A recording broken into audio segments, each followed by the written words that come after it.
Hi everyone, welcome to the Celebrity Diaries.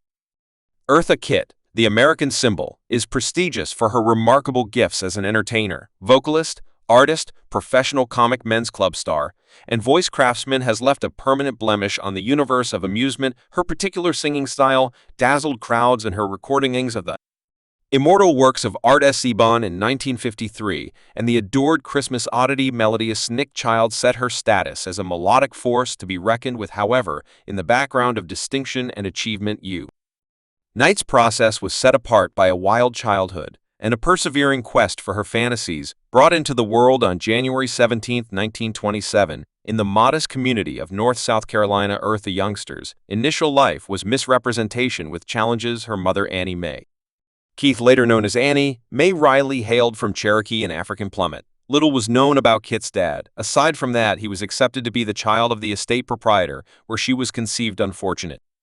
Unit's origination was the consequence of a merciless demonstration of assault. Following her introduction to the world, Earth's mother tracked down comfort in the hug of an individual of color who was reluctant to acknowledge the youthful Earth because of her somewhat light appearance. This period was shared with the consideration of a family member named Auntie Rosa, whose family oppressed her to homegrown maltreatment, strikingly even prior to arriving at the age of 7. Unit was compelled to work in the cotton fields to make money for her victimizers during this time of difficulty. Annie Mae fell seriously sick. Later, she thought that her mother had been purposefully harmed in a tragic new development. AA was allowed to visit her weak mother one last time. Seeing her heartbreaking death dispossessed of her mom's presence, AA was shipped off live with another nearby relative, Unit, whom she erroneously accepted to be her organic mother. It was in the lively roads of Harlem, New York City, that AA would track down comfort and find her actual calling. Notwithstanding the misfortune, she confronted Eartha Unit's versatility and assurance moved her forward. Even as a little kid, she displayed an unprecedented ability for execution, dazzling crowds with her singing and moving ability. Perceiving her likely, Eartha was selected at the esteemed New York School of Performing Expression, where she improved her abilities and refined her art. Racial bias posed a potential threat during Kitt's early stages. However, she declined to be discouraged. Her advancement came when she joined the Katherine Dunham troupe as an artist, setting out on an European visit in the late 1940s. This experience presented her to various societies and widened her imaginative skylines. It was during this time that Eartha Kitt started to bloom, establishing the groundwork for the renowned lifetime that looked for her. Orson Welles, the acclaimed producer, assumed a crucial part in Eartha Kitt's ascent to fame. It was Welles who founded her Uncommon Gifts, also cast her in his film Dr. Fest 1950. The world considered Kitt's hypnotizing execution, opening ways to a plenty of chances in both film. What's more, theater, her irrefutable appeal and charm drove her to captivate crowds on Broadway and enthrall watchers on the cinema. Unit's hypnotizing presence before long graced the screens in movies. For example, New Faces 1954, The Characteristic of the Bird of Prey 1957, Sluice Blues 1958, and Analucista 1958. Pundits and crowds the same hailed her flexibility and order of each character. It was Unit's melodic ability that genuinely separated her. Charming voice and special style pushed her music vocation to new levels. In 1953, she conveyed a beguiling interpretation of Saint Nick Bab, a presentation that immediately became one of her signature melodies. The immortal allure of Saint Nick Child perseveres right up till now, making it a cherished occasion. Over the years, Unit delivered various collections and singles, gathering basic praise and procuring various honors for her unmistakable sound and captivating exhibitions. Kitt's impact rose above public lines, enamoring crowds all over the planet. She left on broad world visits, displaying her entrancing stage presence to revering fans. Europe, Asia, and past, her global approval confirmed the general allure of her ability as individuals from different societies embraced her attractive exhibitions with steadfast excitement, all through her famous profession. Kitt, flawlessly changing among stage and screen, leaving a permanent imprint in the two domains. In 1978, she victoriously got back to Broadway in an epic job enthralling crowds in the play Timbuktu, an extraordinary transformation of the long-running melodic schism set in Africa. Her momentous depiction procured her a Tony Grant selection for Best Entertainer in a Melodic Setting, seeing her status as a power to be dealt with on the dramatic stage. Kitt's gifts likewise reached out. Past acting and singing, she loaned her spellbinding voice to different activities, counting a TV plug for the acclaimed rock bunch Steely Dan Collection Asia in 1988. She gave her voice for the strong narrative Vietnam After the Fire, and she voiced the person Bera in the Disney film The Wilderness Book.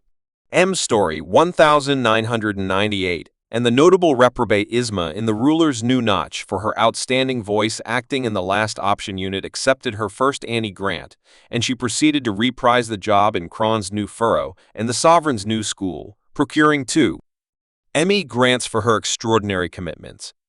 Her wonderful voice exhibitions accumulated further acknowledgement with 2 extra Annie grants for voice execution in an energized TV creation in 2078, all through her renowned lifetime, spreading over quite a few years.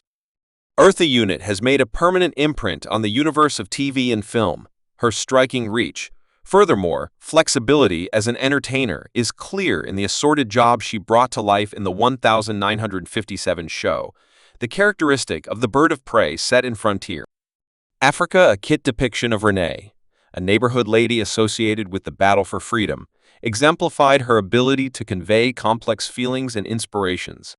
Her presentation Close by Sydney Power featured her profundity as an entertainer having a persevering through effect on viewers. The unit star kept on rising with her driving job in the 1958 show. Anna Lucasta in this strong film played the anonymous character, a youthful lady constrained into an existence of prostitution, not entirely settled to track down reclamation in a more promising time to come. Kitt's exhibition got basic. Recognition further hardens her standing as an adaptable and skilled entertainer fit for handling genuinely requesting jobs. Loaned her a particular voice to the character Isma, a whimsical and despicable counselor, to the Sovereign her voice work gathered acclaim for its humor furthermore. Peculiarity reviving one of the most paramount characters in the film. Kitt's depiction of Isma displayed her capacity to enthrall crowds through her vocal gifts alone. At the hour of her passing in 2008, her total assets were assessed at $4 million anyway. It is vital to recognize that her accomplishments broaden a long way past her renowned lifetime, as she likewise claims a few significant land portfolios among these striking properties. Marbrook House takes the spotlight.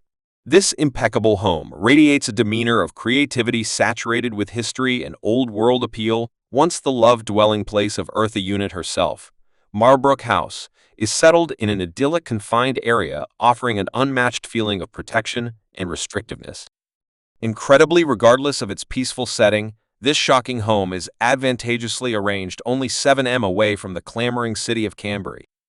The property traverses a great 5 sections of land decorated with carefully arranged gardens, rich yards, and captivating forests. The agreeable mix of nature's magnificence and engineering quality makes an optimal setting for facilitating a quintessential English country wedding, bringing out a feeling of sentiment and class that is genuinely unrivaled in expansion to her famous land property.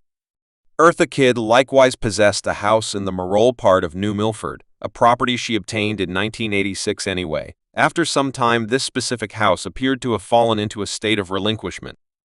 Arranged in a prime area inside strolling distance of all the Midtown attractions, recorded this house flaunted 4 rooms and 1 washroom, making it an ideal family home. Its inside highlighted a front living room, a sanctum, a kitchen with a helpful stroll and storage space, prompting a covered back patio as well as 2 chimneys for added warmth and comfort. The property's consolidated covered front and side yards offered adequate space for open-air unwinding and mingling. Additionally, the house remained aimed on an open-level plot of land, introducing energizing prospects for its future. Its limitless potential was clear, hanging tight for a proprietor with a vision to change it into an inviting, energetic living space. Eartha Kitt's knowing eye for land ventures was evident in her choice of this property, perceiving its promising credits and nearness to the busiest downtown region anyway, following Eartha Kitt's passing in 2008. Thanks for watching this video.